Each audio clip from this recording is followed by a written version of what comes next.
ថ្ងៃនេះខ្ញុំមានសាច់រឿងរញ៉េរញ៉ៃអត់ប្រតិកាឡាគ្នាទេស្ថានភាពផ្សេងៗគ្នាទាំងអស់សាច់រឿងទី1នេះត្រូវបានចែករំលែកដោយប្អូនម្នាក់ដែលជាប្រិយមិត្តរបស់កម្មវិធីជាអ្វីជាបទពិសោធន៍របស់គាត់ផ្ទាល់តែម្ដងស្របពេលដែលគាត់កំពុងតែឈឺបញ្ជាក់ថាសាច់រឿងមួយនេះគឺមានសភាពខ្លីមែនទែនចង់ដឹងពិស្ដារថាតើគាត់ជួបអ្វីខ្លះស្របពេលដែលគាត់ឈឺហ្នឹងដែលគេងពេទ្យហ្នឹងតោះយើងចូលមកស្ដាប់នៅសាច់រឿងគាត់ទាំងអស់គ្នាសាច់រឿងនេះកើតឡើងនៅពេលដែលគាត់រៀនថ្នាក់ទី9ខ្វះតែកន្លះខែទៀតរាប់ពីថ្ងៃកើតហេតុហ្នឹងខ្វះតែកន្លះខែទៀតគឺជាពេលវេលាសម័យកាលដែលគាត់ត្រូវប្រឡងឌីប្លូមបាត់ទៅហើយប៉ុន្តែជាអកុសលវាមិនដឹងថាគាត់មានជំងឺអីឆ្លងមកពីណាកើតអ្វីទេគាត់បានធ្លាក់ខ្លួនឈឺជាទម្ងន់មុនប្រឡងដែលតម្រូវឲ្យគាត់ឡើងទៅគេងនៅឯមន្ទីរពេទ្យនៅខេត្តសៀមរាបសន្តានភាពបន្ទប់របស់គាត់ដោយសារតែគាត់រៀនថ្នាក់ទី9អញ្ចឹងគាត់នៅក្មេងនៅឡើយទេអញ្ចឹងគេបានដាក់គាត់ឲ្យគេងនៅក្នុងបន្ទប់ពេទ្យរបស់ក្មេងៗនៅពេលដែលគេនាំគាត់ចូលទៅដល់បន្ទប់ហ្នឹងគាត់ឃើញសភាពថាបន្ទប់មួយនេះគឺមានគ្រែក្មេងៗចំនួន 5-6 គ្រែតែមានតែគាត់ម្នាក់គត់ដែលនៅក្នុងបន្ទប់មួយហ្នឹងមានន័យថាពេលដែលគាត់ឈឺហ្នឹងគឺអត់មានក្មេងៗណាឈឺទេឈឺតែគាត់ទេអញ្ចឹងតម្រូវឲ្យមួយបន្ទប់គ្រែ 5-6 ហ្នឹងគាត់គេងតែម្នាក់ឯងតែប៉ុណ្ណោះគ្រែដែលគាត់គេងគឺមានរៀបចំជាប្រទាលលម្អនៅពីលើក្បាលដំណេកហើយនៅចិត្តបង្អួចដែលមានវាំងនននៅជាប់ជាមួយនឹងទ្វារដើរចេញចូលទៅខាងក្រៅហើយបន្ទប់នេះផងដែរគឺនៅចិត្តបន្ទប់ទឹករបស់ពេទ្យយប់ទី1តើមានរឿងអ្វីកើតឡើងនៅពេលដែលកំពុងតែគេងដាក់សេរ៉ូមជាបាលដើម្បីបញ្ចុះកម្ដៅដើម្បីបង្កើនជាតិទឹកក្នុងខ្លួនជាដើមឡាក់គាត់ចាប់ផ្ដើមមានអារម្មណ៍ធូរស្រាលហើយគាត់ក៏មិនទាន់ងងុយគេងផងនោះអញ្ចឹងគាត់ក៏ទាញទូរស័ព្ទមកលេងចុចមើល Facebook ចុច chat ទៅមិត្តភ័ក្តិមានសកម្មភាពផ្សេងដែលតម្រូវឲ្យប្រើជាមួយទូរស័ព្ទកំពុងតែចុចលេងគាត់បានមើលនៅម៉ោងទូរស័ព្ទហ្នឹងគាត់ឃើញថាគឺគៀកដល់ម៉ោង11យប់បាត់ទៅហើយគាត់ឃើញម៉ោង11យប់អញ្ចឹងនៅផ្ទះតែម៉ោង11គឺប៉ាម៉ាក់ឲ្យចូលគេងឲ្យបិទអីទាំងអស់ហើយអញ្ចឹងទោះគាត់ឈឺក៏ដោយប៉ុន្តែទម្លាប់មួយនេះគឺតាមគាត់រហូតដល់ពេលគាត់ឈឺនឹងឯងអញ្ចឹងដោយសារតែគាត់ឃើញហេតុថាម៉ោង11ហើយគាត់ក៏បិទទូរស័ព្ទហើយសម្ងំគេងបញ្ជាក់ថាភ្លើងនៅក្នុងមន្ទីរពេទ្យគឺបើកធម្មតាមានសភាពភ្លឺចែងចែកកំពុងតែគេងមិនស្កប់ធម្មតាឈឺយើងគេងក៏គេងអត់សូវស្កប់ប្រហែលដែរវាចេះតែអិចអុចនៅក្នុងខ្លួនវាចេះតែធ្វើទុកនៅក្នុងខ្លួនណាគាត់បានឮសំឡេងមួយសំឡេងនោះគឺជាសំឡេងអូសរទេះអ្នកជំងឺគាត់គិតថាចេះអូគេអូសរទេះអ្នកជំងឺអញ្ចឹងគេត្រូវផ្លាស់បន្ទប់ទៅពិនិត្យអីចឹងអូប្រហែលជាភ្លឺហើយគាត់ក៏បើកភ្នែកមើលប៉ុន្តែអើតមើលទៅប្រួយខាងក្រៅសភាពនៅតែងងឹតដដែលគាត់ទាញទូរស័ព្ទមកមើលក្រែងលោទៀបភ្លឺតែម៉ោងនៅក្នុងទូរស័ព្ទបានបង្ហាញថាម៉ោង3ភ្លឺគាត់មិនចាប់អារម្មណ៍គាត់ប្រហែលជាលឺផ្ដេសផ្ដាស់ដោយសារតែរវើរវាយដោយសារតែអត់ស្រួលខ្លួនផងនោះគាត់ក៏សង្ងំគេងវិញដោយមិនយកចិត្តទុកដាក់នៅអ្វីដែលកើតឡើងជាមួយខ្លួនគាត់ទាល់តែសោះក៏មិនបានទៅអើតមើលថាតើមានរទេះរុញដែរឬក៏អត់គេងរលីវចិត្តលក់ទៅវិញហើយស្រាប់តែគាត់ឮសំឡេងអូសរទេះដដែលគាត់បើកភ្នែកមើលដងនេះគាត់អើតតាមប្អូចប៉ុន្តែមិនឃើញរទេះអ្នកជំងឺនៅក្បែរគាត់នៅគៀកបន្ទប់គាត់នោះឡើយគាត់ដឹងបែបហ្នឹងគាត់ក៏គិតថាអូប្រហែលជាពេលដែលគេងលីវហ្នឹងគិតអីប្រែផ្ដាស់ហើយអញ្ចឹងគាត់ព្យាយាមបិទភ្នែកគេងម្ដងទៀតនៅពេលដែលគ្រាន់តែបិទភ្នែកគេងស្រាប់តែឮសំឡេងដូចគ្នាដដែលនោះគឺជាសំឡេងអូសរទេះអ្នកជំងឺឮបន្តបន្ទាប់ទាំងគាត់ដឹងច្បាស់ហើយគាត់បានឃើញច្បាស់ហើយថាមិនមាននោះឡើយគាត់ចាប់ផ្ដើមមានអារម្មណ៍មិនស្រួលហើយគាត់ប្រឹងគេងទៅវិញដោយទាញភួយមកកលុំដល់ក្បាលតែម្ដងនៅពេលដែលគាត់កលុំនេះខ្ញុំភ្លេចបញ្ជាក់ថាអ្នកចែកមកហ្នឹងអ្នកចែកសាច់រឿងគឺជាមនុស្សស្រីសក់របស់គាត់នេះវាក្របខ្នើយអញ្ចឹងវាលៀនបានន័យថាពេលដែលគាត់គ្របភួយមកវាគ្របភួយបានត្រឹមតែក្បាលនោះទេនៅសល់សក់វែងឡាយរបស់គាត់ហ្នឹងគឺនៅតាមគៀនខ្នើយហ្នឹងឯងតែបងប្អូននឹងដឹងថាគាត់ជួបប្រទះរឿងអ្វីឯងនៅពេលដែលគាត់គេងទៅវិញចិត្តលក់ទាំងភ័យខ្លាចនេះស្រាប់តែមានដៃមួយលូកមកទាញសក់គាត់នៅពេលដែលទាញធម្មតាតែទាញយើងដឹងហើយដឹងថាមានទំនាញសក់របស់យើងណានៅពេលដែលគាត់ទទួលបានទំនាញសក់របស់គាត់នេះទាញឲ្យគាត់ភ្ញាក់នេះគាត់ដឹងហើយថាមិនធម្មតានោះទេគាត់ព្យាយាមបិទភ្នែកទៅវិញគាត់មិនបើកភ្នែកទាល់តែសោះភួយរបស់គាត់គឺគាត់អោបជាប់គ្រប់ក្បាលឡើងជាប់ប៉ុន្តែអារម្មណ៍ដែលសក់កំពុងតែទាញតិចប៉ះជាមួយនឹងអាលាក្បាលរបស់យើងទាញអាលាក្បាលរបស់យើងណាស្រាប់តែមានសំឡេងរបស់មនុស្សប្រុសម្នាក់និយាយមកកាន់គាត់ថាអញ្ចេះបើកភ្នែកជាសំឡេងខ្សាយនិយាយតែមួយម៉ាត់គាត់ព្យាយាមសម្រួលអារម្មណ៍ទោះមានរឿងអីក៏ដោយគាត់មិនបើកភ្នែកជាដាច់ខាតហើយដៃរបស់គាត់គឺកាន់ភួយជាប់ភ័យញ័រខ្លួននៅលើគ្រែពេទ្យតែម្នាក់ឯង គាត់ព្យាយាមសម្រួលអារម្មណ៍ដោយការដកដង្ហើម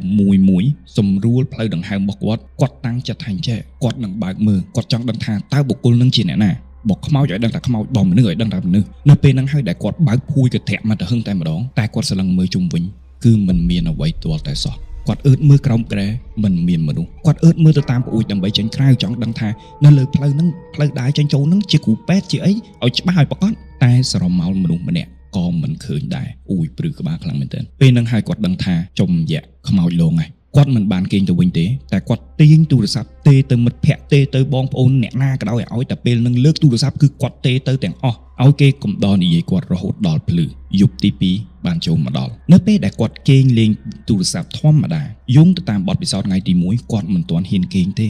គាត់ព្យាយាមលេងទូរស័ព្ទយ៉ាងណាក៏ដោយ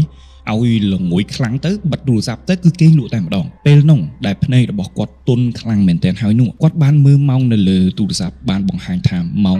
12:02នាទីគាត់ឃើញបែបហ្នឹងគាត់ក៏បានចុចបិទទូរស័ព្ទរៀបនឹងគេងរៀបដាក់ក្បាលដល់គ្រែរបស់គាត់ស្រាប់តែវាំងនោនមួយបក់ខ្យល់ខ្លាំងចេញមកមានសភាពរង្គើដូចជាខ្យល់បក់ត្រូវអញ្ចឹងគាត់ខំគិតថាអូសង្ស័យតែមេចិត្តភ្លៀងហ៎ឬខ្យល់ខ្លាំងហ៎ប៉ុន្តែដល់ពេលដែលគាត់កលេចមើលវាំងនោនផ្សេងទៀតគឺអត់មានវាំងនោនណារង្គើទាល់តែសោះអូយភឺក្បាលគឺមានតែវាំងនោនមួយគត់ដែលរង្គើនឹងមានសកម្មភាពតែឯងអញ្ចឹងទូខ្យល់បក់ខ្លាំងនៅក្នុងតំបន់មួយហ្នឹងក៏ដោយវាំងនោនផ្សេងត្រូវតែរង្គើហេតុអ្វីបានវាំងនោនដតីគឺអត់មានរង្គើសោះតែម្ដងណាគឺសភាពអត់ខ្យល់មានតែវាំងនោនមួយគត់ដែលរង្គើគាត់ឃើញបែបហ្នឹងគាត់បានហែកកសែងត្រជាក់ដែលនៅចិត្តក្បាលខែរបស់គាត់យកមកគ្របភ្នែកសង្ងំរហូតដល់លក់ទាំងភ័យខ្លាចយប់ទី3បានមកដល់ម្ដាយរបស់គាត់បានមកគេងកំដរគាត់នៅពេទ្យដោយសារតែម្ដាយរបស់គាត់ឃើញកូនឈឺអាណិតកូនគាត់ក៏ខ្លោចចិត្តណាស់ដែរដែលគាត់គេងអត់លក់ទេគាត់អង្គុយកំដរកូនគាត់ទល់ភ្លឺចំណែកឯម្ចាស់សាច់រឿងបំណាច់ថាម្ដាយបានគេងកំដរហើយនោះក៏ជាពេលវេលាមួយល្អសម្រាប់គាត់ដែរដែលសង្ងំគេងពូ2យប់ហើយគេងទាំងភ័យខ្លាចគេងទាំងអត់ស្កប់អញ្ចឹងគាត់ក៏សង្ងំគេងលក់ទៅប៉ុន្តែហេតុការណ៍មួយនេះបានជួបប្រទះដោយម្ដាយរបស់គាត់ផ្ទាល់ហេតុការណ៍មួយនេះបានកើតឡើងនៅក្នុងចន្លោះម៉ោង12យប់រហូតដល់ម៉ោង1យប់ក្នុងល្បាក់ម៉ោងហ្នឹង1ម៉ោងហ្នឹងប៉ុន្តែគាត់មិនបានចាំទេព្រោះម្ដាយរបស់គាត់ក៏ប្រាប់គាត់តាមក្រោយដែរអ្វីដែលគាត់កំពុងតែគេងម្ដាយគាត់កំពុងតែគួយជាប់ក្បាលគ្រែគាត់ហើយឃើញទស្សនភាពនោះគឺគាត់ឃើញក្មេងជំទង់ម្នាក់ក្មេងជំទង់ជាភេទប្រុសប្រហែលអាយុប្រហែលប៉ុនម្ចាស់សាច់រឿងដើរមកកលឹងក្រែហើយគាត់ឃើញគេដើរមកកលឹងក្រែច្បាស់នឹងភ្នែកកលឹងហើយមើលទៅអ្នកជំងឺហើយក៏អង្គុយនៅចុងក្រែរបស់អ្នកជំងឺម្ដាយគាត់ឃើញក្មេងមួយហ្នឹងអង្គុយនៅចុងក្រែអ្នកជំងឺគាត់មើលទៅមុខក្មេងម្នាក់ហ្នឹងមើលទៅកូនរបស់គាត់ហើយក៏រលាយបាត់ទៅវាស្ដែងបដ ாய் បងប្អូនវាដឹងនិយាយថាម៉េចព្រឺក្បាលមែនតើវាស្ដែងបដ ாய் អាឃើញមនុស្សច្បាស់តែអាលាយនៅនឹងភ្នែករបស់យើងថ្ងៃទី4គាត់ក៏ចេញពីពេទ្យវិញមកដល់ផ្ទះវិញអត់មានបានរៀបចំថ្នាំរៀបចំទុកដាក់កូនទេគឺតម្រង់ direct ទៅរកផ្ទះគ្រូម្នាក់ដែលល្បីគ្រូបានទូទាយហើយបានយល់ពីស្ថានភាពទាំងអស់ហើយក៏ប្រាប់ទៅខាងម្ដាយហើយនឹងបងអូនស្រីថាអូមានអីណានឹងមរេងគង្វាលគេចូលចិត្តហើយគេចង់ថែអញ្ចឹងហើយសូមទៅផ្ទះវិញហ្នឹងដាក់កូនផ្ទះឈើមួយនៅពីមុខផ្ទះដាក់ស្ករគ្រាប់ដាក់របស់លេងឲ្យគេទៅគឺសុខសប្បាយហើយអញ្ចឹងជារួមមកសាច់រឿងមួយនេះបានមកដល់ទីបញ្ចប់ខ្ញុំក៏ដឹងថាតើរឿងហេតុបន្ទាប់ហ្នឹងវាមានរឿងអ្វីខ្លះកើតឡើងបន្តបន្ទាប់ដែរតែជារួមការសន្និដ្ឋានរបស់បងអូនស្រីនិងក្រុមគ្រួសារគឺជឿជាក់ទៅលើគ្រូម្នាក់ហ្នឹងដែលបានប្រាប់ថានោះគ្រាន់តែជាអ្នកថែរក្សាដែលគេស្រឡាញ់ចូលចិត្តគេឃើញថាមាននិស្ស័យហើយក៏តាមប៉ុន្តែសម្រាប់ខ្ញុំវិញនេះជាមតិផ្ទាល់ខ្លួនពីអ្នកដែលអត់ចេះហើយជាអ្នកដែលនិយាយរឿងខ្មោចហើយដឹងរឿងមួយចំនួននៅមន្ទីរពេទ្យទី1ក្មេងប្រុសដែលគាត់បានឃើញគឺមានអាយុប្រហាក់ប្រហែលជាមួយនឹងម្ចាស់សាច់រឿងដែលម្ចាស់សាច់រឿងគឺរៀនថ្នាក់ទី9ដូច្នេះហើយខ្ញុំមិនគិតថាជាមរេងគង្វាលទេព្រោះតាមខ្ញុំដឹងមរេងគង្វាលគឺល្បាក់6 7ឆ្នាំនឹងឯងខ្ទង់ប៉ុណ្ណឹងប៉ុន្តែ6 7ឆ្នាំមិនអាចរៀនថ្នាក់ទី9បានទេនេះគឺជាថ្នាក់ទី9ដែលមានសភាពគេហៅថាចិត្តពេញកន្លោះចិត្តពេញកំមុំហ្នឹងអញ្ចឹងក្នុងករណីហ្នឹងតើបែបផែនមួយណាដែលគេហៅថាមរេងគង្វាលហើយនៅក្នុងមន្ទីរពេទ្យអាចមានរឿងច្រើនដែលយើងស្មានមិនដល់ស្មានមិនត្រូវអញ្ចឹងតាមបែបផែនណាមួយនោះខ្ញុំនៅតែជូនពរឲ្យគាត់សុខសប្បាយសង្ឃឹមថាអ្នកតាមទោះជាអ្នកមានឫទ្ធិបារមីទោះជាមរេងគង្វាលឬក៏មិនមរេងគង្វាលទេ តែតាមថែរក្សាគាត់ឲ្យគាត់ជោគជ័យតាមថែរក្សាគាត់ឲ្យគាត់មានជ័យជំនះហើយធ្វើអ្វីក៏ជោគជ័យជៀសជាងការបង្អាក់ដំណើរឧទាហរណ៍ថាគាត់ជាមនុស្សស្អីផងហើយអមនុស្សមួយហ្នឹងគឺជាមនុស្សប្រុសអញ្ចឹងការខាំងគាត់មិនឲ្យដល់គូការរារាំងគាត់មានទំនាក់ទំនងស្នេហាជាដើមឡាក់អាហ្នឹងហើយសូមកុំឲ្យកើតឡើងចំពោះគាត់តោះយើងចូលដល់សាច់រឿងទី2ជារឿងដែលបងស្រីម្នាក់ដែលសពថ្ងៃនេះគាត់រស់នៅឯសហរដ្ឋអាមេរិកនៅក្នុងរដ្ឋ Massachusetts ហើយគាត់បានចែករំលែកចំនួន3សាច់រឿងដែលគាត់ជួបប្រទះផ្ទាល់តាំងពីតូចរហូតដល់ធំយើងចូលដល់សាច់រឿងទី1របស់គាត់សម្រាប់សាច់រឿងទី1នេះជាការសរបញ្ជាក់ប្រាប់ថាគ្មានទីកន្លែងណាដែលគ្មានខ្មោចលងទេសូម្បីតែនៅសហរដ្ឋអាមេរិកក៏នៅតែមានខ្មោចលងដែរអញ្ចឹងក្នុងករណីនេះតើមានរឿងអ្វីកើតឡើងចំពោះសាច់រឿងទី1សាច់រឿងទី1នេះបានកើតឡើងទៅលើគ្រួសារម្នាក់ដែលស្ថិតនៅក្នុងរដ្ឋជាមួយនឹងគាត់ហើយគាត់ស្គាល់ដូចគ្នាគាត់មិនអាចបញ្ចេញឈ្មោះបានទេព្រោះដោយសារតែក្រុមគ្រួសារនៅរស់អញ្ចឹងចៃដន្យអីបើសិនជាមានអ្នកណាម្នាក់ស្ដាប់ហើយឮអីដឹងអីហ្នឹងរឿងបានការងារធ្វើតែម្ដងក្នុងគ្រួសារមួយហ្នឹងគឺមានសមាជិកចំនួន4នាក់ពលគឺប៉ាដែលមានអាយុ65ឆ្នាំម្ដាយមានអាយុ40ឆ្នាំកូនទី1មានអាយុ9ឆ្នាំហើយកូនទី2គឺមានអាយុ7ឆ្នាំអ្វីដែលគួរឲ្យគូចំណាំគឺឪពុកដែលជាប៉ាដែលជាមេគ្រួសារនោះឯងដែលមានអាយុ65ឆ្នាំគឺគាត់មានជំងឺបេះដូងនៅក្នុងឆ្នាំដែលកើតហេតុជាធម្មតាមួយឆ្នាំគាត់ធ្វើទុកបេះដូងចង្កៀងបេះដូងឡើងអីចឹងទៅដែលទាមទារឲ្យបញ្ជូនទៅបន្ទប់សង្គ្រោះបន្ទាន់ហ្នឹងមួយឆ្នាំកើតហេតុតែម្ដងអីទេប៉ុន្តែស្រាប់តែនៅក្នុងឆ្នាំកើតហេតុគាត់ចូលបន្ទប់សង្គ្រោះបន្ទាន់ញឹកញយខ្លាំងមែនទែន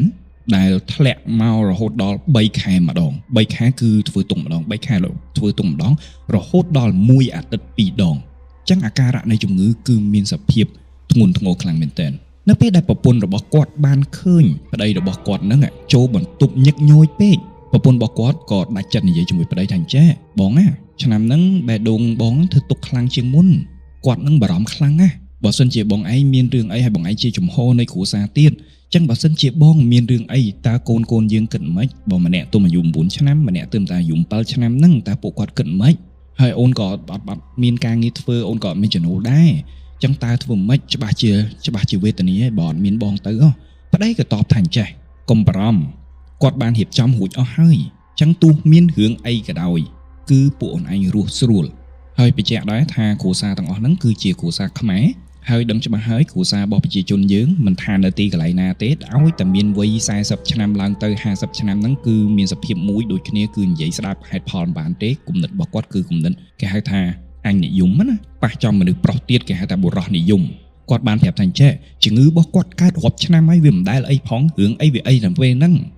របៀបអញ្ចឹងមិនដឹងថាតើពាក្យសម្ដីមួយនេះធ្វើឲ្យប្រពន្ធកូនគាត់ស្កប់ចិត្តឬក៏យ៉ាងបែបណាក៏យើងអត់ដឹងប្រពន្ធរបស់គាត់នៅពេលដែលបានឮថាប្តីបានរៀបចំឲ្យអស់ហ្នឹងគាត់ចង់ដឹងថាតើរៀបចំអីគេចង់ដឹងខ្លាំងមែនទែន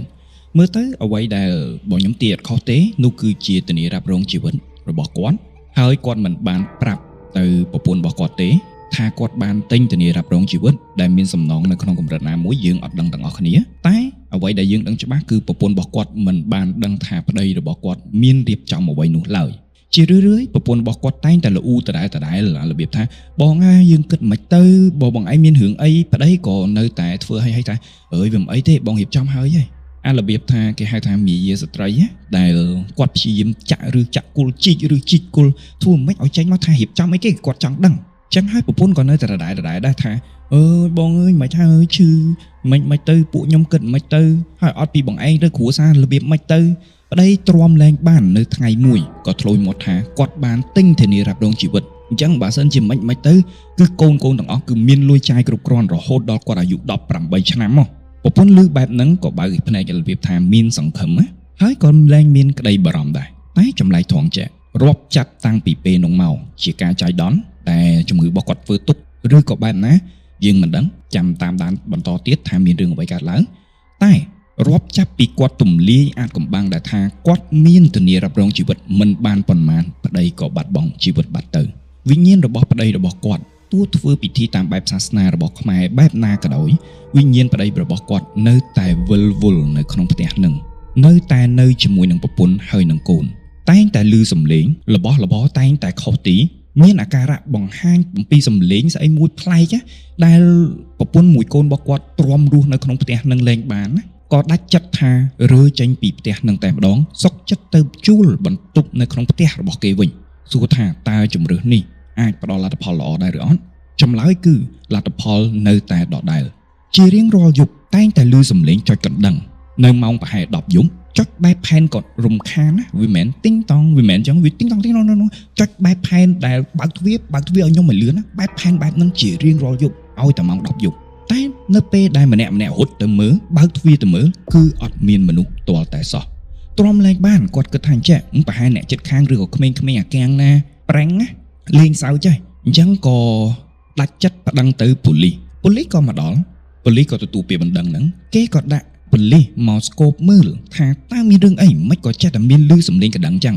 ដល់ម៉ោង10កណ្ដឹងរោដដែលប៉ូលីសទទួលដំណឹងដឹងថារោព្រោះទូរស័ព្ទខាងក្នុងទេមកប្រាប់រាយការណ៍មកខាងក្រៅថាកណ្ដឹងរោមានឃើញមនុស្សចុចអត់ប៉ូលីសនៅខាងក្រៅមើលមិនឃើញមានអ្នកណាចុចទាល់តែសោះដល់អញ្ចឹងទៅប៉ូលីសគាត់គិតថាចេះអូប្រហែលជាការឆ្លងកណ្ដឹងហើយអញ្ចឹងប៉ូលីសក៏សម្រេចចិត្តថាដោះកណ្ដឹងនឹងចេញមើលតើមានរឿងអីអត់ក្រុមគ្រួសារទាំងអស់គិតថាអូប្រហែលជាធូរហើយប្រហែលជាឆ្លងកណ្ដឹងមែនហើយថ្ងៃស្អែកឡើងវេលាម៉ោង10អូយព្រឺក្បាលវេលាម៉ោង10យប់បានចូលមកដល់កណ្ដឹងក៏រោដដែលទាំងប៉ូលីសបានដកកណ្ដឹងចេញហើយហេតុអ្វីបាននៅក្នុងផ្ទះនឹងនៅតែរោកណ្ដឹងមកដល់ចំណុចនេះទើបបានទាំងប៉ូលីសដែលជាជនជាតិអាកាំងទាំងបងស្រីដែលទើបតែបាត់បង់ប្តីហ្នឹងដឹងថានេះជាបាតុភូតខ្មោចលងពិតប្រាកដដឹងបែបនេះក៏ពួកគាត់នាំគ្នាទៅផ្ទះចាស់និមន្តព្រះសង្ឃផ្ទះដែលគាត់ទើបតែបបង់ចោលហ្នឹងនិមន្តព្រះសង្ឃខ្មែរហើយមកធ្វើបុណ្យតាមកិច្ចបែបផែនខ្មែរដើម្បីសម្រួលដើម្បីរងាប់អារម្មណ៍របស់ពលឹងរបស់ប្តីរបស់គាត់នឹងឯងហើយគាត់ក៏រើមកផ្ទះនឹងដូចគ្នាតែនៅពេលដែលរើមកវិញទោះមានពិធីរាប់ភ្លេចក៏ដោយតែហេតុការណ៍នៅតែកើតឡើងដដែលមិនបាត់ទាល់តែសោះគាត់តាំងចិត្តខ្លាំងពេកអ្នកដែលនៅរស់ហ្នឹងតាំងចិត្តខ្លាំងពេកគាត់តាំងចិត្តថាដាក់លក់ផ្ទះមួយនេះនៅក្នុងតម្លៃមួយក្រោមទីផ្សារទាំងក្នុងស្ថានភាពពេលនោះម្ចាស់ស្រាយរឿងបានប្រាប់ថាអចលនទ្រព្យនៅឯរដ្ឋរបស់គាត់នឹងកំពុងតែផ្ទុះខ្លាំងណាស់ឡើងតម្លៃខ្លាំងណាស់តែសុខចិត្តដាក់លក់នៅក្រោមតម្លៃទីផ្សារដាក់លក់នៅក្នុងតម្លៃមួយដែលបើយើងនិយាយស្រាប់ទៅសឹងតែបានហ្វ្រីហើយជាលទ្ធផលដោយសារតែផ្ទះកំពុងតែឡើងថ្លៃឃើញតម្លៃបែបនេះហើយក៏មានឈ្មួញម្នាក់ក៏មានគ្រួសារម្នាក់ចរចាតម្លៃហើយទិញយកផ្ទះនោះឡើងតែឆ្ងល់ថាហេតុអ្វីបានប្តីស្លាប់ស្ដាប់មកដល់ចំណុចនេះអ្វីដែលខ្ញុំនឹងរៀបរាប់ជូនទៅបងប្អូនទាំងអស់គ្នាសូមមេត្តាបើកចិត្តហើយទទួលយកការពិតថាចិត្តមនុស្សវាអញ្ចឹងរឿងហេតុទាំងមូលពិតជាមានសាក្សីដែលបានឃើញនៅក្នុងទស្សនវិជ្ជានៅពេលដែលប្តីរបស់គាត់ស្លាប់សាក្សីនោះបានប្រាប់ថានៅពេលដែលជំងឺបេះដូងរបស់ប្តីរបស់គាត់បានធ្វើទុកនោះប្តីរបស់គាត់បានដួលទៅលើដីតែថ្នាំវានៅឆ្ងាយពេកស្រែកហៅប្រពន្ធនឹងឲ្យជួយយកតែប្រពន្ធឃើញប្តីកំពុងតែគាំងបេះដូងដង្ហើយហៅឲ្យគាត់ជួយយកថ្នាំប្រពន្ធជ្រើសរើសអោបដៃឈមមើលរហូតដល់ប្តីស្លាប់ទើបហៅឡានពេទ្យហើយសាក្សីនោះបញ្ជាក់ថាពេលនោះនៅពេលដែលឡានពេទ្យមកដល់ទើបបានប្រពន្ធនឹងធ្វើសម្ដែងជាយំស្រែកមានរឿងឡាក់អីចឹងទៅអញ្ចឹងនេះគឺជាហេតុការណ៍ទាំងមូលអញ្ចឹងបកមកវិញខ្ញុំជឿជាក់ដូចគ្នាហើយវាប្រតិបត្តិគ្នាខ្លាំងមែនទែនត្រង់ចំណុចទី1ហេតុអ្វីបានប្រលឹងឪពុកនៅតែបង្ករឿងនៅតែបង្កហេតុនានានៅក្នុងផ្ទះហ្នឹងលុះត្រាតែជាការស្លាប់មួយដែលមិនស័ក្តិសមជាការស្លាប់មួយដែលគេហៅថាអយុត្តិធម៌អញ្ចឹងហើយទៅបានអារម្មណ៍របស់គាត់នៅវិវល់ការពិតទៅអ្វីដែលជាសន្តានដែលគាត់បង្ហាញឲ្យឃើញគឺជាការលងបន្លាចទៅកាន់ប្រពន្ធនោះទេមិនមែនជាការលងបន្លាចទៅកាន់កូនរបស់គាត់នោះទេតែអានេះវាអត់ខុសគ្នាអីទេថាអ្នកធ្វើខុសអានេះឧបមាថាបើសិនជាបុគ្គលម្នាក់ហើយក្រុមគ្រួសាររបស់បុគ្គលមួយហ្នឹងបានបាត់បង់ជីវិតបុគ្គលដែលបាត់បង់ជីវិតហ្នឹងជាមេគ្រួសារជាជំទល់គ្រួសារជាបុគ្គលដែលគោរពទទួលបានការកោតសរសើរទទួលបានការស្រឡាញ់ពីក្រុមគ្រួសារទោះគាត់បង្ហាញសកម្មភាពអីក៏ដោយវាមានតែសប្បាយចិត្តត្រូវឯងបងប្អូនទាំងអស់គ្នាដែលថាអូការពិតទៅទោះរូបកាយរបស់គាត់ទៅបាត់ក៏ដោយតែវិញ្ញាណរបស់គាត់នៅជាមួយពួកយើងហើយជាអារម្មណ៍មួយដែលកក់ក្ដៅជាអារម្មណ៍ដែលថែរក្សាជាអារម្មណ៍មួយដែលមានអំណាងអាងអារបៀបថាទោះមានរឿងអីក៏ដោយគាត់នៅជួយខ្ញុំតែហេតុអ្វីបានបុគ្គលម្នាក់នេះមានសភាពភ័យខ្លាចទៅវិញសភាពភ័យខ្លាចមិនមែនខ្លាចខ្មោចទេតែដឹងថាខ្លួនឯងធ្វើខុសហើយខ្លាចខ្មោចនឹងមកកាច់អញ្ចឹងហើយទៅបានមានសភាពភ័យខ្លាចរហូតដល់រត់ចោលផ្ទះរោគពិធីវាមិនដែរណាប្តីរបស់ខ្លួនឯងស្លាប់ បែរជាហៅ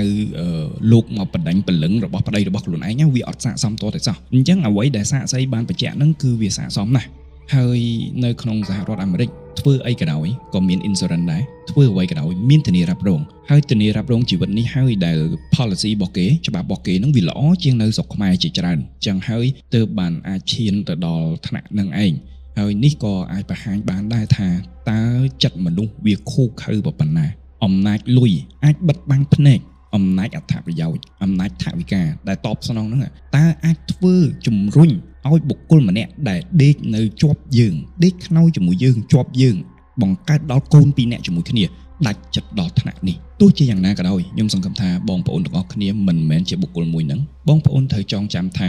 កម្មពៀមានពិតបងប្អូនទទួលបានផលនៅពេលនេះកុំគិតថាវានឹងចាប់ត្រឹមហ្នឹងវាមិនអាចទេបើយើងនិយាយអំពីអបិយជំនឿយមរាជទេវតាបានកត់ត្រាហេតុការណ៍ទាំងឡាយបាត់ទៅហើយសោយសុខត្រឹមតែមួយពេលតើបង្កហេតុអ្វីនេះគឺជាការចាប់ខ្លួនព្រោះមានសាក្សីហើយតែចំណាត់ការបែបណាបងស្រីក៏អត់ដឹងដែរព្រោះគ្រួសារនឹងបានរើចាញ់បានហើយអញ្ចឹងចំណាត់ការបែបណានោះគាត់ក៏អត់ដឹងដូចគ្នាដឹងត្រឹមតែមានសាក្សីហើយមានការចាប់ខ្លួន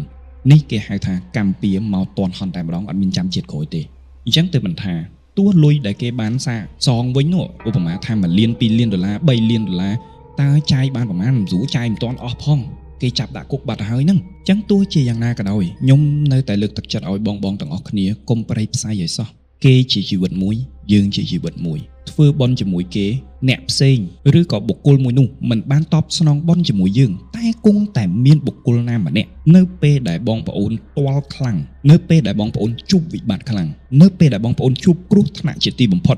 បុគ្គលដែលបន់ជំរុញឲ្យបុគ្គលនោះមកជួយនិងបង្ហាញខ្លួនហើយខ្ញុំនិយាយតែថាកម្មពៀមានពិតតោះយើងចូលដល់សាច់រឿងទី2របស់យើងដែលកើតឡើងនៅក្នុងសហរដ្ឋអាមេរិកដូចគ្នាសាច់រឿងទី2នេះបានកើតឡើងចំពោះក្រុមគ្រួសារមួយដែលជាពលរដ្ឋខ្មែរដូចគ្នាដែលធ្វើចំណាកស្រុកទៅនៅក្នុងរដ្ឋតែមួយជាមួយនឹងគាត់ហើយនៅក្នុងឆ្នាំ2010មានវត្តខ្មែរចំនួន2អ្នកដែលបានជួបនៅសាច់រឿងមួយនេះគឺផ្ទះរបស់គាត់នៅទីតាំងផ្លូវចូលវត្តតែម្ដងអញ្ចឹងខ្ញុំអត់ច្បាស់ថាតើបងទាំងអស់គ្នាធ្លាប់ទៅសហរដ្ឋដែរឬអត់សម្រាប់បងដែលអត់ដែរទៅសហរដ្ឋវត្តនៅស្រុកខ្មែរវត្តនៅស្រុកអាកាំងហ្នឹងគឺ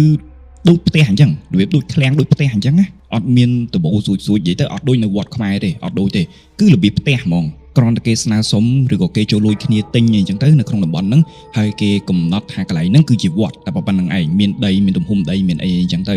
ហើយរដ្ឋមួយចំនួនក៏ដឹងថាវាជាបុព្វហេតុសាសនាក៏មានការ donate មានការឲ្យដីបន្ថែមឡាក់អញ្ចឹងទៅអញ្ចឹងបញ្ជាក់វត្តនៅស្រុកនោះអត់មានដបូលដូចវត្តនៅស្រុកខ្មែរទេអត់មានពហិយដូចនៅស្រុកខ្មែរទេគឺអត់ទេគឺរបៀបផ្ទះរបៀបឃ្លាំងអញ្ចឹងឥឡូវយើងចូលដល់សាច់រឿងរបស់យើងតែម្ដងគាត់សុំមិនបញ្ចេញទីតាំងទេគ្រាន់តែបញ្ជាក់រឿងរ៉ាវទាំងអស់នឹងកើតនៅជិតវត្តខ្មែរមួយកន្លែងនៅក្នុងថ្ងៃនោះគឺមាននារីម្នាក់ដែលជាជនជាតិខ្មែរមានផ្ទៃពោះប្រហែលជា 2-3 ខែគាត់បានធ្វើដំណើរត្រឡប់ពីធ្វើការវិញ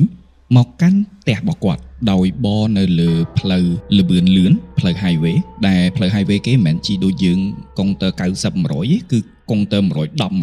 190អញ្ចឹងហ្មងកំពុងតែធ្វើដំណើរនេះស្រាប់តែឡានរបស់គាត់មានឧបទ្ទវហេតុដោយការបែកកង់គាត់គឺជាមនុស្សស្រីតែម្នាក់ឯងដែលមានផ្ទៃពោះប្រហែលជា 2-3 ខែហើយនោះគាត់មិនអាចដូរកង់ខ្លួនឯងបានទេឡើងឡើយទេអញ្ចឹងគាត់ក៏សម្រេចចិត្តវាយ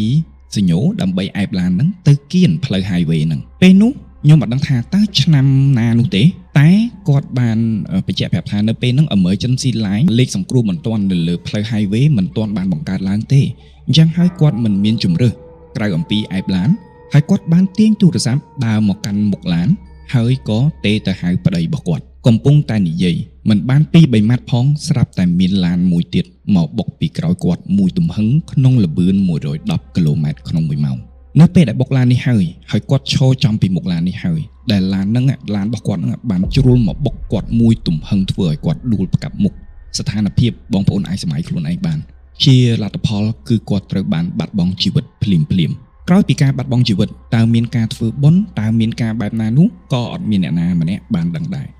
មកដំណើរពីអ្នកជួបហេតុការណ៍វិញម្ចាស់សាច់រឿងបានប្រាប់ថាមានក្មួយប្រុសម្នាក់ដែលនៅជិតផ្ទះគាត់ដែរមានឈ្មោះថាមឿនហើយគាត់នៅម្លងពីផ្ទះបុគ្គលដែលទើបតែស្លាប់ហ្នឹងប្រហែលជា 2-3 ផ្ទះទេ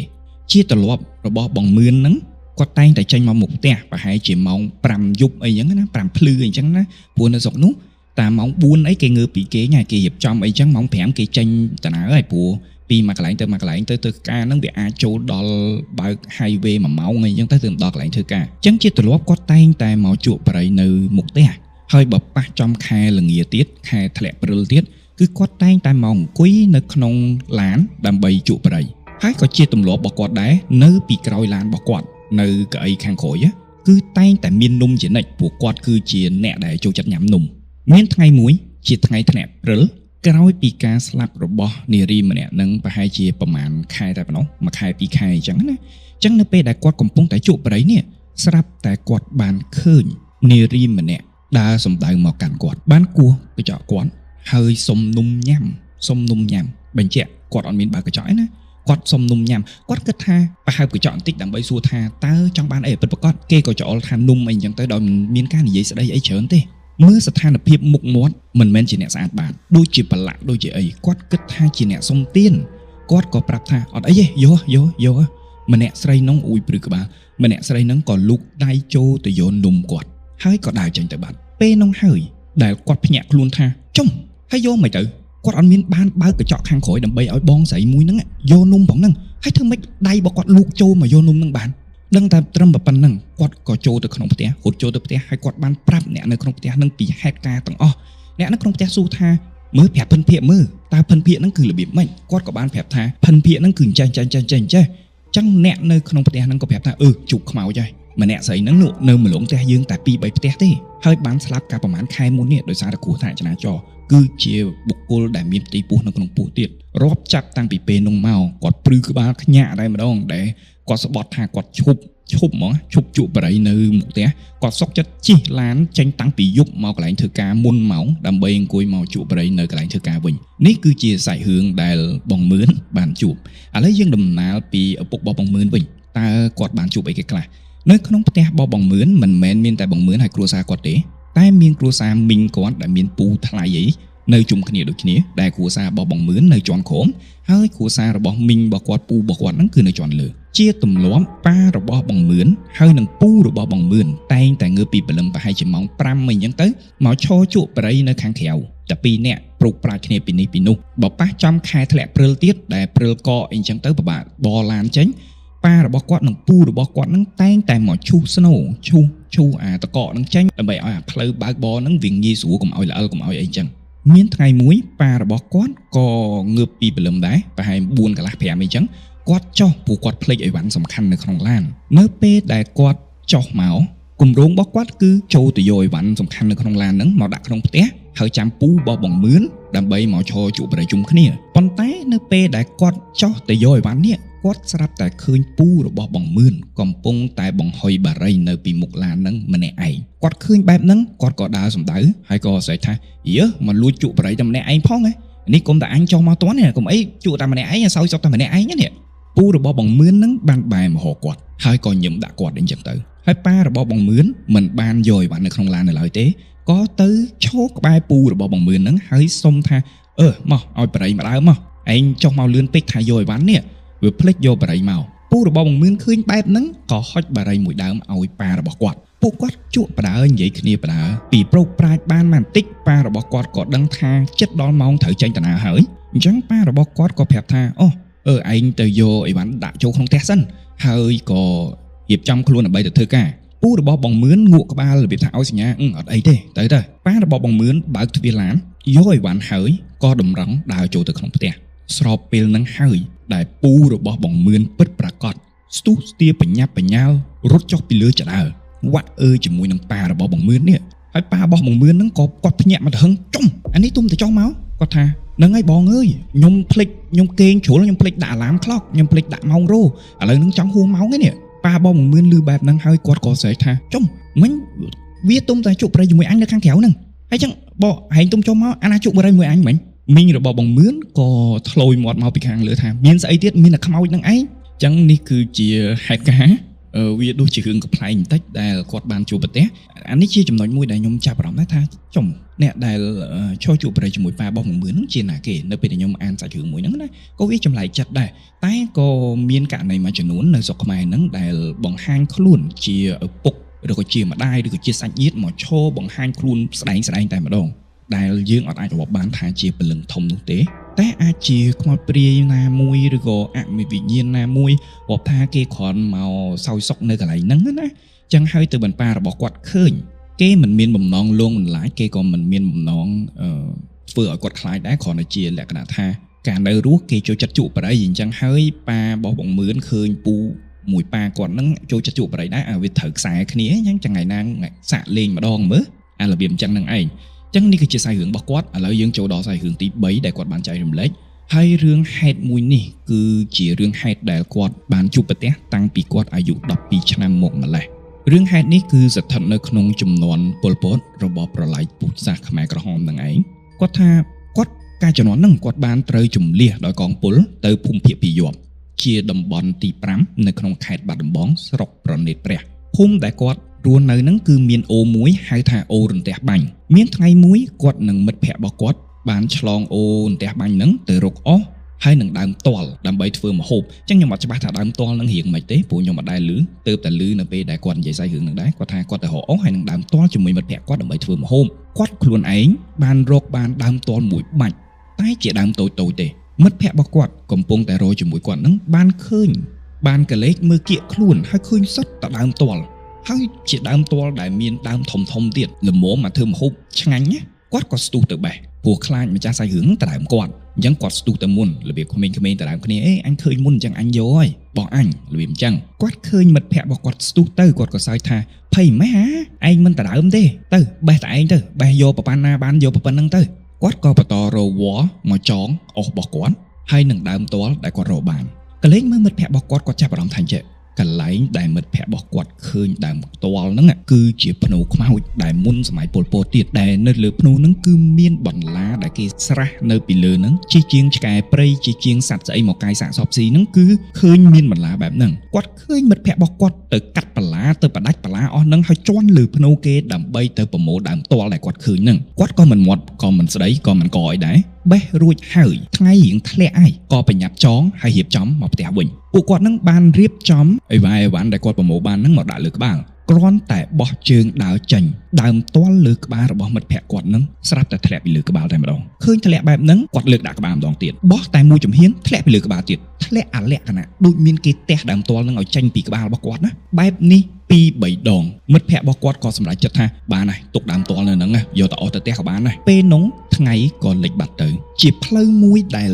ដើរជារឿងស្ទើរតែជារៀងរាល់ថ្ងៃតែគាត់ដើរចុះដើរឡើងដើរចុះដើរឡើងដើរមិនចេញផុតពីកន្លែងហ្នឹងទាស់តែសោះដូចជាមានគេបំភាន់ដូចជាមានគេបិទបាំងដូចជាគេពាត់សេមានៅជុំវិញហ្នឹងគាត់ដើរទៅវិញដើរទៅមកគឺនៅចំតែកន្លែងដដែលហ្នឹងចេញអត់រួចទាល់តែសោះនៅពេលហ្នឹងមិត្តភ័ក្តិរបស់គាត់ក៏និយាយថាចេះចំព្រឺក្បាលម៉េះវើយអាណាគេក៏ទៅនេម៉េះមកបំពេកូនស្មាហ្នឹងគាត់តបថាចេះសលេងបំពេកូនស្អីអញអត់លឺផងហ្នឹងមិត្តភ័ក្តិរបស់គាត់មើលមុខមកគាត់មើលមុខមិត្តភ័ក្តិគាត់ទៀតហើយមិត្តភ័ក្តិគាត់ថាអត់លឺមិនលឺឡើងច្បាស់នេះលឺឡើងលឺហ្មងលឺសលេងពេកូនណាគាត់ថាអត់លឺទេពីរអ្នកគាត់ក៏ព្រឺក្បាលខ្លាំងមែនទែនមិត្តគាត់ពេលហ្នឹងមិត្តភ័ក្តិរបស់គាត់បានទម្លាក់អស់ចេញពីក្បាលអង្គុយចោមហោងហើយខ្ទប់តិចព្រោះគាត់ថាថ្លង់ណាលឺខ្លាំងលឺខ្ទាស់ពេញក្បាលហ្មងទាំងគាត់ខ្លួនឯងមិនលឺទាល់តែសោះម្ចាស់សាច់រឿងភ័យពេកអត់ដឹងធ្វើម៉េចអារម្មណ៍ឥឡូវហ្នឹងកំពុងតែច្បងច្បល់ថាចុះមិនលឺសលេងពេកូនណាអញអត់លឺផងហើយមិនអង្គុយអោបតិចអញ្ចឹងឈួតទេកំពុងតែវល់ហើយមេឃក៏ធ្លាក់ងឹតទៀតពេលហ្នឹងម្នាក់ចាប់ផ្ដើមភ័យមិត្តភ័ក្តិរបស់គាត់ចាប់ផ្ដើមយំខ្លាំងគាត់ចាប់ផ្ដើមស្លន់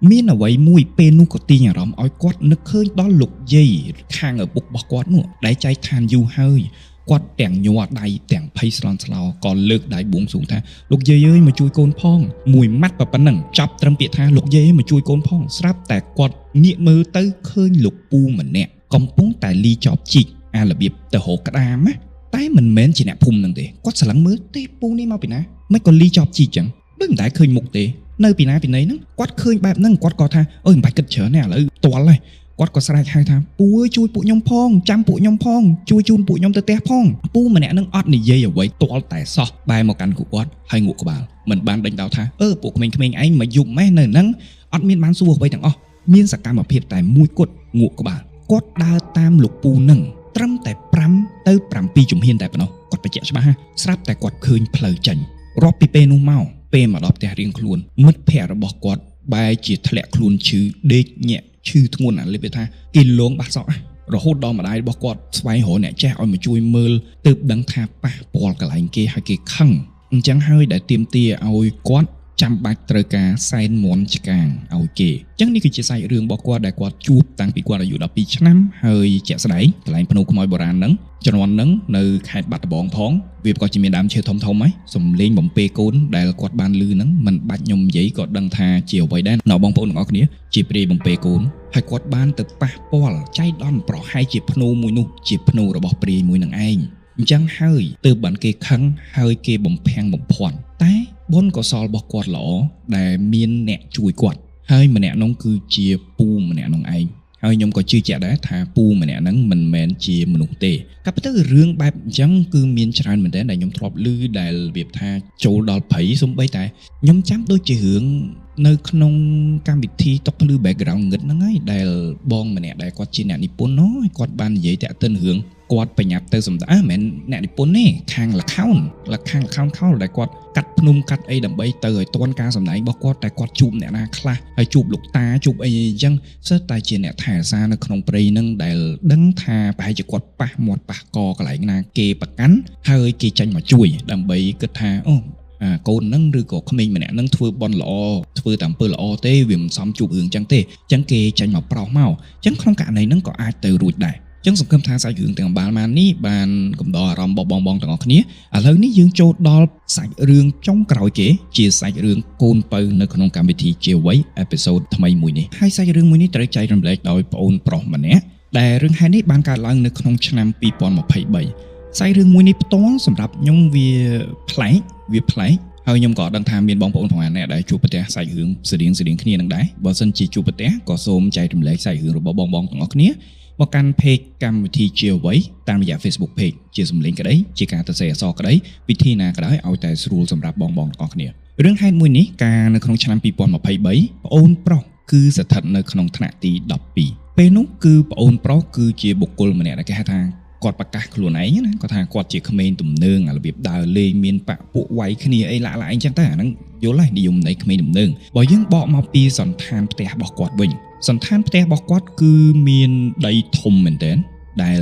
ផ្ទះគឺសង់នៅបរិវេណខាងមុខហើយខាងក្រោយគឺដុះដើមឈើសុបទ្រុបខ្លាំងមែនទែនដូចព្រៃស្ដុកអញ្ចឹងនៅពីមុខផ្ទះគាត់គឺមានព្រះភូមិមួយដែលបានរៀបចំរូបសំណាកលោកតាលោកយាយព្រះភូមិស្ថិតក្នុងវ័យនេះជារៀងរាល់ថ្ងៃប្អូនប្រុសតែងតែដើរលេងតែងតែកាប់គ្នាខលខូចជាដើមមានថ្ងៃមួយក្រោយពីដើរលេងជាមួយនឹងបងភឿនរបស់គាត់ហើយក៏ត្រឡប់មកផ្ទះវិញប្រហែលជាម៉ោង11យប់គាត់បានដើរចូលទៅក្នុងបន្ទប់របស់គាត់មួយដែលជាបន្ទប់ស្តុកអីវ៉ាន់ហើយបន្ទប់មួយហ្នឹងគឺស្ថិតនៅក្នុងបរិវេណខាងក្រោយផ្ទះដោយមិនមានទ្វារនោះទេផ្លូវចូលក៏មិនសូវធំប្រហែលដែរមកល្មមប្រឡោះខ្លួនមកល្មមលើកអីវ៉ាន់ចេញចូលបានព្រោះជាបន្ទប់ស្តុកអីវ៉ាន់ចឹងចាំបាច់មានទ្វារណោះណាមួយក៏នៅក្នុងបរិវេណផ្ទះរបស់ខ្លួនឯងដែរអញ្ចឹងវាមិនមានភាពភ័យខ្លាចអីច្រើនទេគាត់បានចូលទៅក្នុងបន្ទប់ស្តុកអីវ៉ាន់ហ្នឹងតើចូលទៅដើម្បីអីគឺគាត់ចូលទៅដើម្បីលេងទូរស័ព្ទព្រោះមកដល់យប់ហើយព្រោះជាធម្មតាប៉ាម៉ាក់របស់គាត់បងប្អូនរបស់គាត់ទាំងអស់គឺមិនឲ្យលេងទូរស័ព្ទដល់យប់នោះទេព្រោះស្អែកឡើងត្រូវទៅរៀនស្អែកឡើងត្រូវអីខ្លាចខូចភ្នែកមើលពេលយប់អីចឹងឪពុកម្ដាយរបស់គាត់តែងតែហាមឃាត់ដល់ម៉ោងកំណត់ណាមួយនោះគឺត្រូវតែបិទទូរស័ព្ទហើយអញ្ចឹងដោយសារតែគាត់មិនទាន់អស់ខ្យល់របស់គាត់នៅចង់លេងទូរស័ព្ទបន្តទៀតគាត់ក៏ចូលទៅក្នុងបន្ទប់ស្តុកអីវ៉ាន់មួយហ្នឹងក្រោយពីចូលទៅក្នុងបន្ទប់ហ្នឹងម្ដាយឪពុករបស់គាត់ជាទម្លាប់ផុតម៉ោង11គាត់តែងតែដើរមើលកូនថាមើលកូនណាខ្លះលួចលេងទូរស័ព្ទកូនណាខ្លះមិនទាន់គេលក់កូនណាខ្លះអីចឹងណាអានេះចូលលក្ខណៈដល់គ្រូកាចសិស្សខូចណាអញ្ចឹងដោយសារតែគាត់មានល្បិចច្រើនអញ្ចឹងគាត់តែងតែស្ដាប់សំឡេងជើងរបស់ម្ដាយឪពុកគាត់ឲ្យតែគាត់ពងចុចទូរស័ព្ទអញ្ចឹងឮសំឡេងអញ្ចឹងគាត់បិទទូរស័ព្ទធ្វើកលុំភួយគេលក់នៅក្នុងថ្ងៃហ្នឹងដូចគ្នាគាត់កំពុងតែលេងទូរស័ព្ទគាត់ស្រាប់តែឮសំឡេងជើងធ្ងន់មែនតើដើរសម្ដែងមកកាន់គាត់គិតថាប៉ាព្រោះសំឡេងធ្ងន់អញ្ចឹងមិនមែនឮស្រីក៏មិនមែនជាម្ដាយរបស់គាត់ដែរប្រកាសជាប៉ារបស់គាត់ក៏ចុចបិទអេក្រង់ទូរស័ព្ទឡើងលឿនទៅដល់ភួយហើយគេងធ្វើដូចគេងលក់អញ្ចឹងជើងហ្នឹងអត់បានបញ្ឈប់ទេ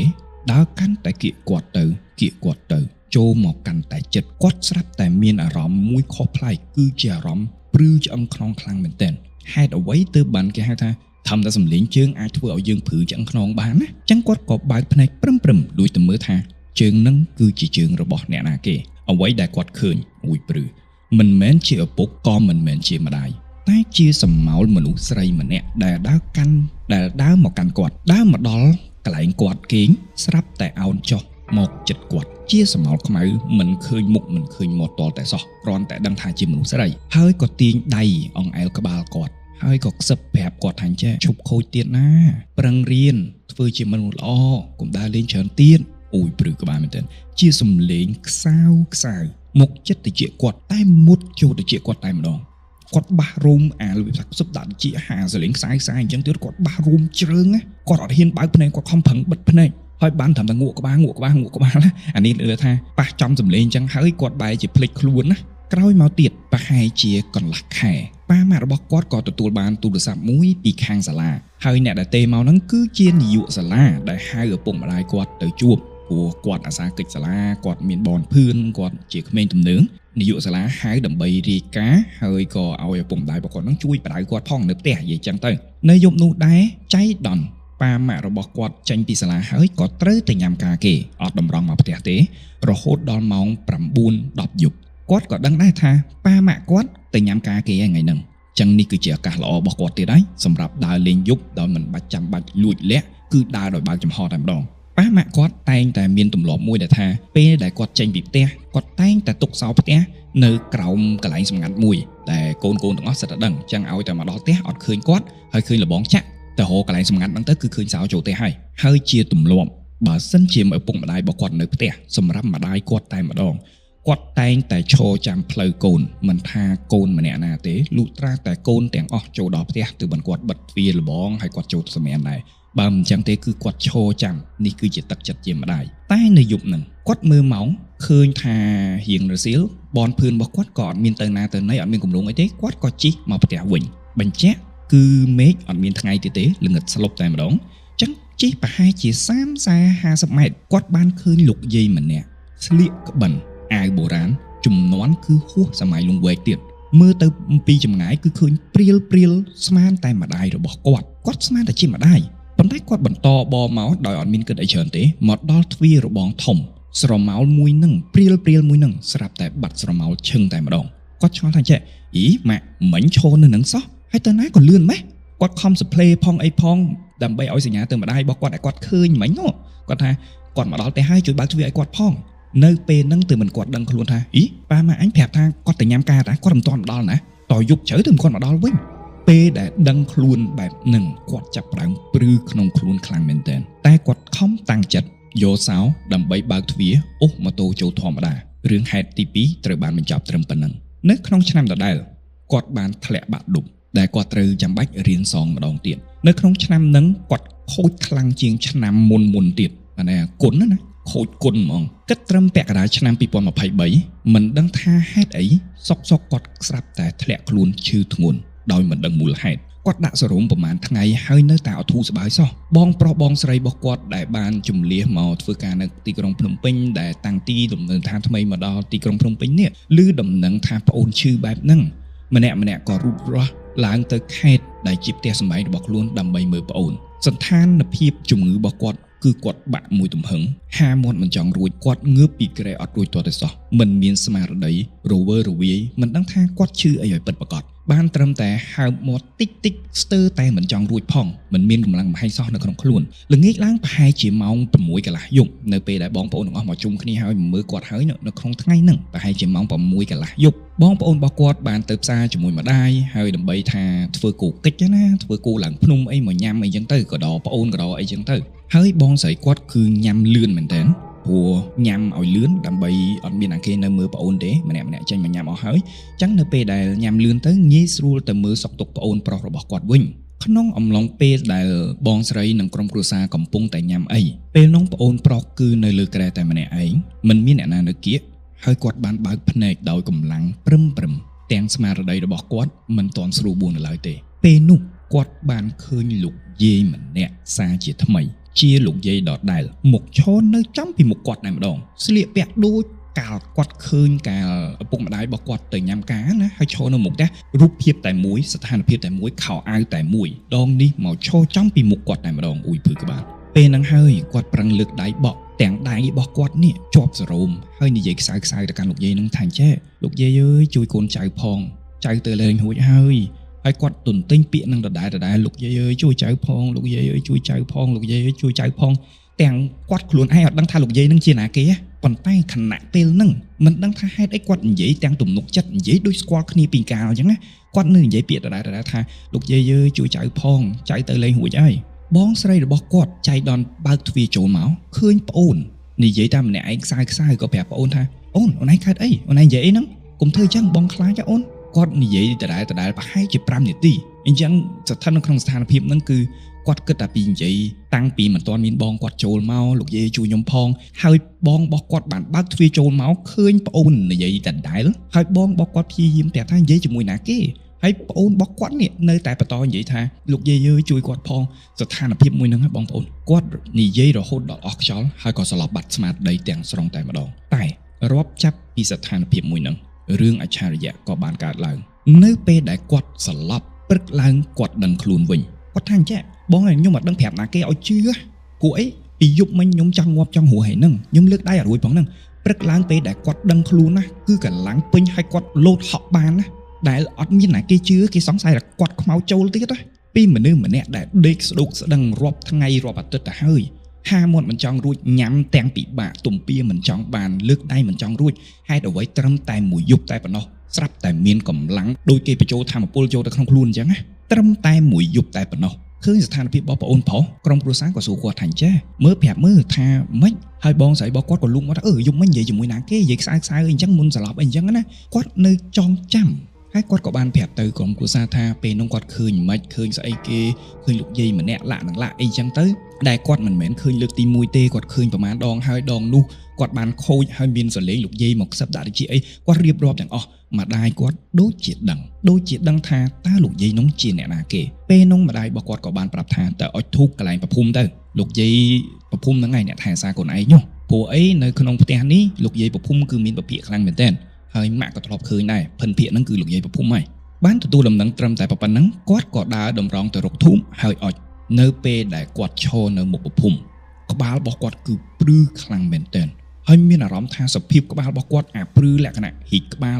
របស់គាត់មានអារម្មណ៍ថាធំទៅដូចវាព្រឺខ្លាំងពេកអាចចំហាយព្រឺនឹងចេញមកតាំងពីពេលនោះមកលោកយាយមិនដែលបង្ហាញខ្លួនទាល់តែសោះនៅក្នុងឆ្នាំ2024នៅក្នុងរដូវភ្ជុំគាត់បានប្រួនមិត្តភ័ក្តិបងប្អូនទាំងអស់មកលេងផ្ទះគាត់ជាមួយនឹងមិត្តភ័ក្តិរបស់គាត់លេងបៀជុំគ្នាអញ្ចឹងទៅល្បែងវិជាប្រៃម្ដាយរបស់គាត់បានប្រាប់គាត់ស្រួលបួលថាចេះដោយសារតែកូនត្រូវរៀនសងរៀនទី12ផងហើយនៅក្មេងណាស់កុំលេងល្បែងស៊ីសងក្នុងផ្ទះអីចង់មានន័យថាពូជយើងមិនមែនពូជអ្នកល្បែងទេហេតុអីកូនឯងលេងល្បែងក្នុងផ្ទះអីអញ្ចឹងទៅគាត់និយាយស្រួលបួលជាមួយនឹងម្ចាស់សាច់រឿងទេតែ